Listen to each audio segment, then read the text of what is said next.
நவராத்திரியில் கொலு அமைப்பது ஒரு புனித மார்க்கம். பொதுவாக 5, 7, 9 அல்லது 11 படிகளில் ஒற்றைப்படை எண்ணிக்கையில் கொலு வைக்கப்படுகிறது.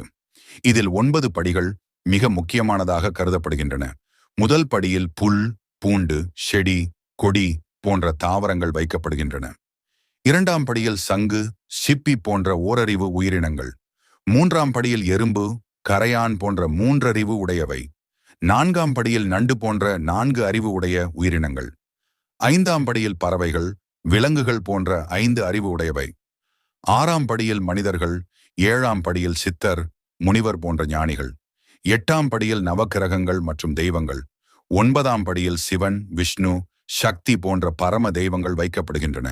இந்த 9 படிகளும் உயிர்களின் பரிணாம வளர்ச்சியை சுட்டிக்காட்டுகின்றன. மேலும் மனித ஆன்மா படிப்படியாக உயர்ந்து இறைவனை அடையும் தத்துவத்தை உணர்த்துகின்றன.